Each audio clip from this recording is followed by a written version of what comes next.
Então, desembargadora, é sua palavra. Boa tarde a todos. Estão me ouvindo? Então, boa tarde a todos. Eu gostaria de agradecer imensamente ao convite que foi feito pela Emerge. Eu vou agradecer na pessoa da minha querida Admara, né, que fez contato comigo. Ela sabe a dificuldade que eu tive hoje de vir aqui, mas eu fiz questão, não por ordem de trabalho, que todos temos trabalho aqui, por uma ordem pessoal, mas eu fiz questão de trazer algumas experiências, nós, de Minas Gerais, que sofremos muito, muito com esses desastres.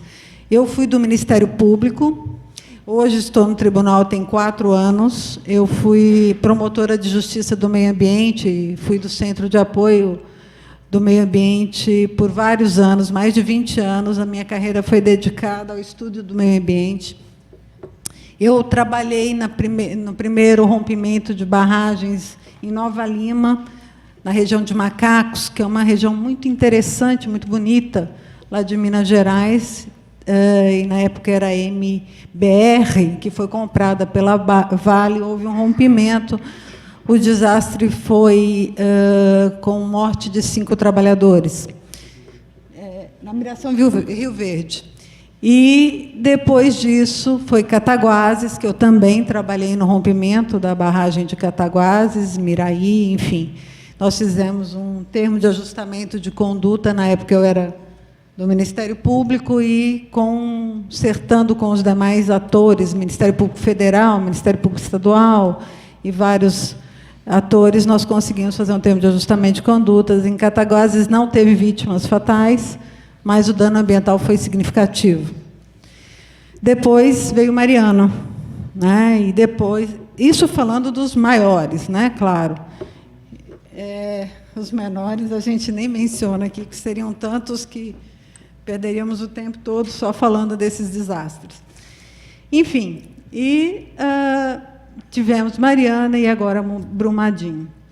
Eu estou aqui na posição de representante do Judiciário e uma posição diferente, porque eu não sou julgadora de nenhum desses casos. E, após o rompimento da barragem de Mariana, o Tribunal de Justiça de Minas Gerais criou um segmento dentro do tribunal que é o Sejusc Ambiental. Eu tinha 3 meses de Tribunal de Justiça e o presidente, à época, conhecendo a minha experiência na área ambiental, me chamou para coordenar esse Sejusc Ambiental. E aí, aqui eu vou só trazer imagens, né? Caiu meu.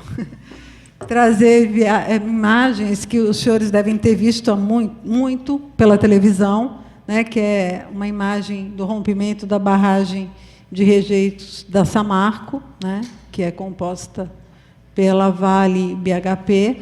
Essa é uma imagem bem significativa. Foram 43,7 milhões de metros cúbicos de lama que vazaram da barragem de Mariana, que equivale a um pão de açúcar.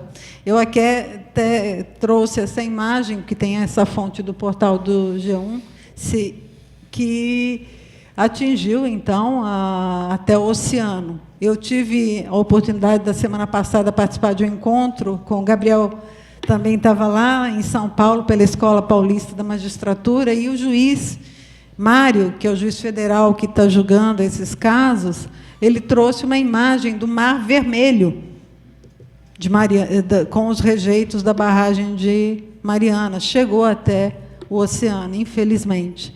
Então, ele trouxe assim, uma imagem do Oceano Vermelho, infelizmente. Não passou.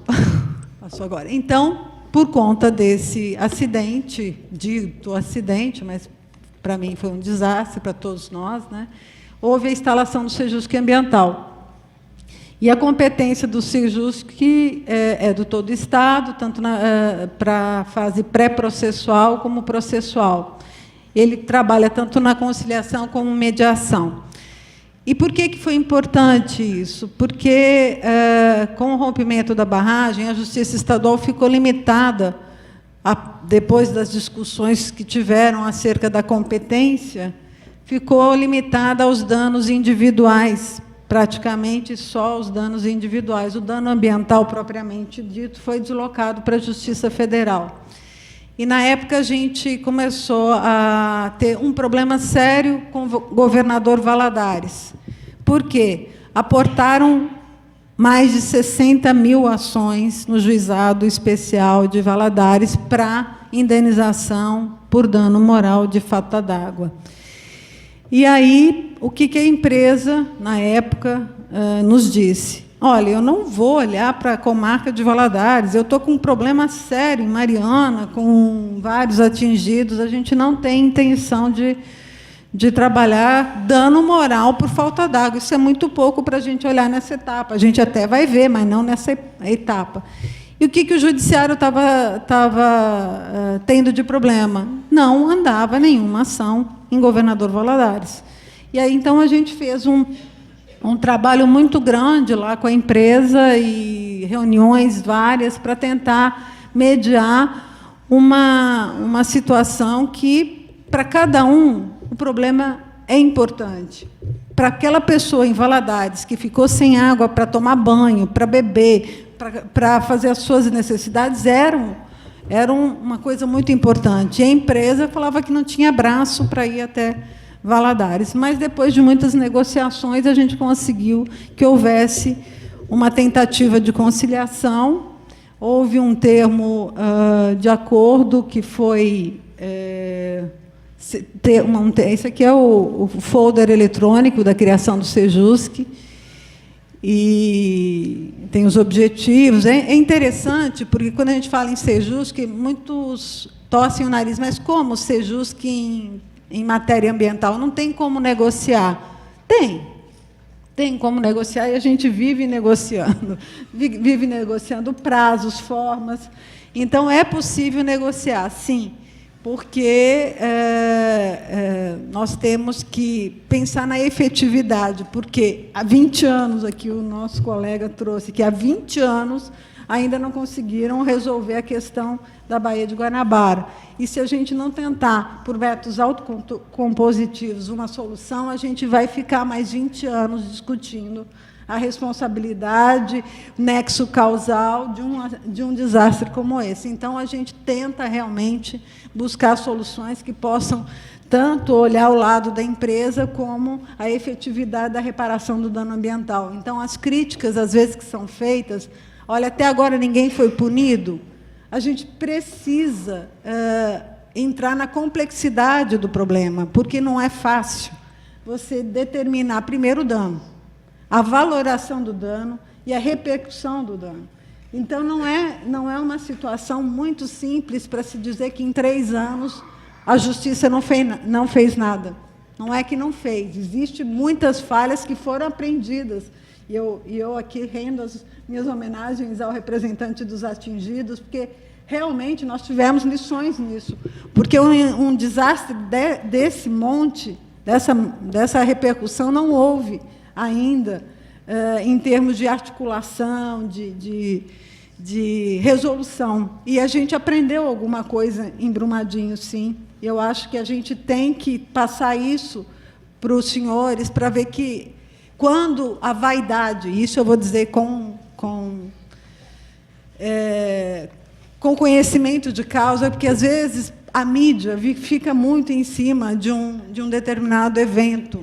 E aí, aquele que quiser aparecer mais na entrevista, olha, eu estou fazendo, eu vou botar na cadeia, eu vou não sei o quê, acaba querendo sobrepor a solução do problema. Em Brumadinho, isso, eu acho que foi uma lição. Então, aqui, voltando à indenização por dano moral por falta d'água, foi feito um convênio com a empresa. Eu não participei desse convênio, mas foi feito um termo de colaboração celebrado em Tribunal de Justiça de Minas Gerais. a Samarco e a Fundação Renova, que foi criada para gerir as indenizações que tiveram, assim, enfim, a recuperação que tem que ser feita. A Fundação Renova ela foi criada com participação de várias pessoas na gestão dessas reparações. Esse termo de colaboração foi feito, mas não houve não foi muito frutífero, porque as negociações entre a empresa e os munícipes de Governador Valadares não foram significativas, e as ações estão hoje suspensas por um RDR, né, um incidente de demandas repetitivas, e que está tentando fixar dano moral para as indenizações na comarca de Governador Valadares. Ele está ainda em julgamento, então os colegas lá, desembargadores, estão avaliando. Foi admitido, inicialmente tinha uma dúvida se podia admitir ou não um IRDR para a fixação de dano moral e da competência também, se era juizado especial ou justiça comum, e ainda está em julgamento. Foi admitido por maioria de votos, e hoje ainda tem um julgamento sobre o valor desse dano moral, se pode ou não ser tabelado. Então, aqui eu estou descrevendo esse IRDR, né? Foi criado, no caso da Samarco, uma força-tarefa, né? E eu trouxe esses dados que foram me trazidos pelo Ministério Público, dizendo qual foi a atuação, né? No caso Samarco, que foi um problema sério, que a barragem de Germano, que era próxima à barragem que rompeu, em Mariana, se ela rompesse, eram mais de 13 milhões de metros cúbicos. Ela teria um dano ambiental muito superior que de Mariana. Então, houve um foco na segurança do complexo Germano para que esse não rompesse. Com o abalo da barragem que rompeu, houve um foco na segurança do complexo Germano. Houve um acompanhamento, segundo a informação do Ministério Público, acompanhamento das ações de reparação socioeconômica e socioambiental, acompanhamento do licenciamento ambiental da mineração para eventual retomada das atividades, uma assinatura de TAC em junho de 2018, com a participação dos atingidos, porque o TETAC inicial que foi feito não tinha participação dos atingidos, e isso foi uma reivindicação do Ministério Público à época, que o TETAC, né, que eles chamam, de março de 2016, não tinha participação dos atingidos, então foi refeito para poder ter a participação mais efetiva dos atingidos. E aí, em outubro de 2008, foi feito também um TAC, prevendo que não haveria prescrição da pretensão das vítimas, que findaria em 5 de novembro de 2018. Está errado aí. 5 de novembro de 2018, por conta dos 3 anos de reparação civil. Então, houve um termo também de compromisso que a empresa não poderia alegar essa prescrição para aqueles atingidos que buscassem a reparação. Então, todas essas situações foram trabalhadas aí por conta de Mariana. Daí houve o rompimento da barragem da Vale de Brumadinho, que aí todos devem conhecer essa foto aí, que foi divulgada pela imprensa. Foram um volume de 12,7 milhões de metros cúbicos de rejeito, 5 vezes menor do que a tragédia de Mariana, de 2015. Por isso, Ele ficou também pela qualidade do rejeito, que ele tinha uma granulagem diferente, e a topografia também impediu que ele se espalhasse mais do que o de Mariana. Foram 246 corpos identificados, 24 desaparecidos, total de 395 pessoas localizadas. Esse dado é de 5 de junho de 2019. Encontraram recentemente um corpo, há umas 2 semanas atrás, um corpo praticamente intacto, por conta da própria composição da lama, que não deteriorou o corpo. Então, quais foram as consequências dos desastres das barragens? Então, perda de grande número de vidas, danos ambientais de enormes proporções, desterritorialização de comunidades atingidas. Isso é uma questão muito importante, porque eu mesmo vi o representante da empresa falando: olha, mas eu dou uma casa muito melhor, toda direitinha, tem ar-condicionado, tem tudo. E eles moravam num barraco, num lugar muito ruim. Por que eles não querem? Porque não é o que eles querem. A cultura, a vida que eles tinham não é a mesma. Não adianta dar um local que seja diferente do que a vida que eles tinham, a participação social, o vizinho, aquele enrolado do fuminho na porta da residência dele. Então, esse atingido, ele quer a vida dele de volta. Ele não tem a vida de volta. Ele precisa disso, ele precisa ser respeitado nessa vontade dele.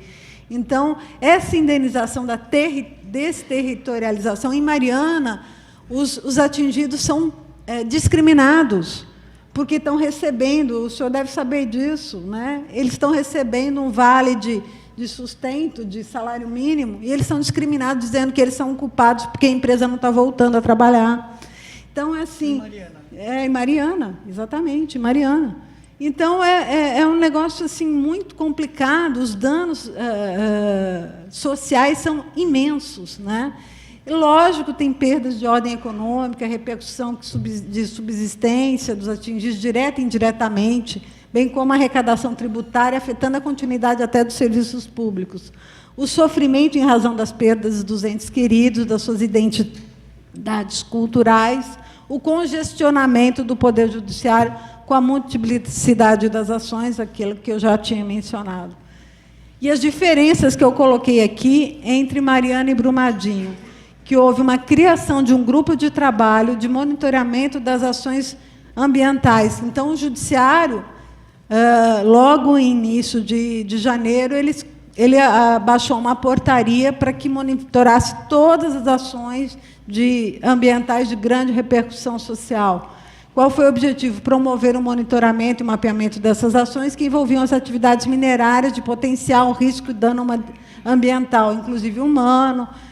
Enfim, ele se antecipou na prevenção. Também, depois de 2 desastres, o mínimo que tem que fazer é fazer isso mesmo, né? Implantação imediata de processo judicial eletrônico na comarca de Brumadinho, que não tinha, para facilitar o processamento das demandas. Constituição de secretaria remota para tramitação eficiente do processo.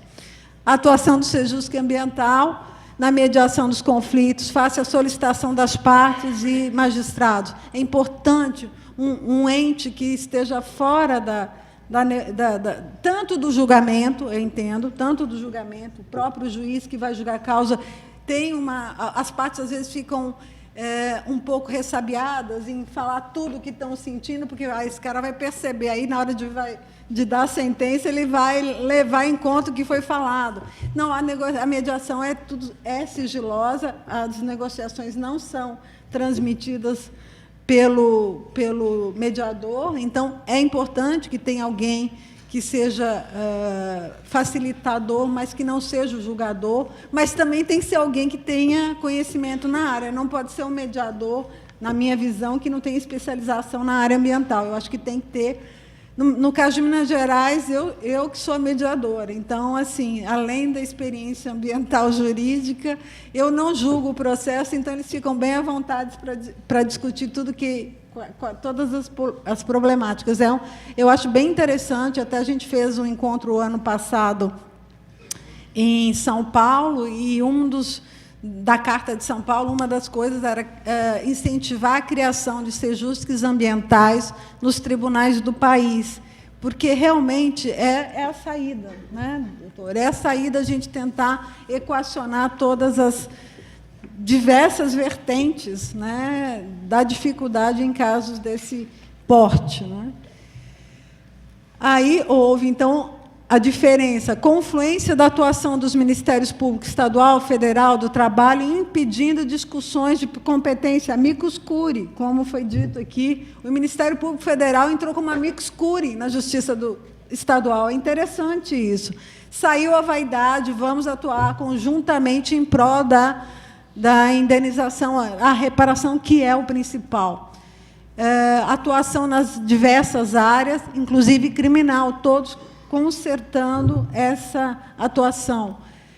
Determinação de auditoria externa, custeada pela empresa, já está acabando, tudo rapidinho, custeada pela empresa, para verificação da segurança e causas de rompimento. Então, quem está escolhendo a empresa da auditoria não é a empresa, ela é feita uma seleção pelos órgãos externos, e a empresa tem que pagar só o valor que foi determinado. Custeio pela Vale da nova captação de água para a região metropolitana de BH, porque vai faltar água em BH, por conta desse rompimento. Assessoria técnica para os atingidos, que não tinha. Por quê? Porque o atingido, até para negociar o seu dano, ele não tinha quem o assessorava. Então, hoje vai ter uma assessoria técnica para os atingidos. Proposituras de mais de 10 ações civis públicas para verificação da segurança de barragem em risco de rompimento em Minas Gerais. Barão de Cocais, Congonhas, várias outras cidades também já estão sendo monitoradas por meio de ações civis públicas. Lições obtidas após os desastres. Atuação conjunta e concertada entre os diversos órgãos públicos, com a participação efetiva da sociedade para a melhoria da atuação, bem como prevenção dos impactos derivados de atividades potencialmente causadoras de danos ambientais. Utilização dos meios adequados para a solução dos conflitos. Criação de legislação específica para o caso de segurança de barragem no âmbito estadual. Depois do rompimento da barragem de Brumadinho, houve um projeto de lei de iniciativa popular que não tinha sido aprovado depois de Mariana e só foi aprovado depois de Brumadinho. Então, o projeto chama Mar de Lama Nunca Mais. Então, esse projeto de lei foi aprovado em fevereiro de 2019 e tem, com, entre aspas, consequências positivas do desastre, mais segurança. Infelizmente, né, a gente tem que tirar o lado positivo de tudo nessa vida. Não está... Uma recomendação de... Então, o que a gente está recomendando? Criação de equipe multidisciplinar para atuação no caso de desastre, dando suporte a todos os profissionais que lidam diretamente com a tragédia. Nós ouvimos lá em São Paulo a angústia da juíza que estava lá para julgar o caso. Ela falou assim, eu estava na farmácia, aí tocou a sirene, e eu falei, ué, o que está acontecendo? Então, aí ela vê na porta dela aquele atingido, desesperado, ela tem que julgar, ela está sozinha, numa cidade dessa, de interior, a gente tem que dar suporte para essa magistrada que está lá na ponta da lança, né? Então, isso tem que ser feito com uma equipe multidisciplinar. Isso é responsabilidade do tribunal, sim. Ele precisa dar esse suporte para esses magistrados. a imprescindibilidade da participação da comunidade local nos atingidos, nos processos de licenciamento ambiental, com informação, é o que o Gabriel fala, sem informação, sem educação, a gente não tem condição de decisão. Sem informação não há decisão. Como é que o atingido vai pensar num processo de licenciamento ambiental, por exemplo, ou a comunidade local, está trazendo dinheiro, emprego, mas ele não sabe qual a consequência posterior disso. Isso tem que ter informação séria, precisa, ampla, e ao longo dos anos. Solidariedade e empatia das pessoas diante das tragédias. A gente viu tanta solidariedade, pessoas encaminhando mantimentos e apoio às pessoas atingidas. E a ponderação entre os valores econômicos, sociais e ambientais, que deve ser real, com a sobreposição da vida, conforme determina a Constituição Federal, na garantia dos direitos fundamentais de todo ser vivo, sejam os animais todos atingidos e tudo mais. Aqui é um filmezinho de 1 minuto, eu não sei se a gente teria tempo para passar, acho que não, né? Eu não vou passar, então. Então, justificar tragédias como vontade divina tira da gente a responsabilidade por nossas escolhas, de Humberto Eco. E para a ganância toda a natureza é insuficiente. Sêneca. Eu aqui estou à disposição, meus contatos estão aí, e espero que a gente aprenda ainda mais para que isso não aconteça novamente. Muito obrigada.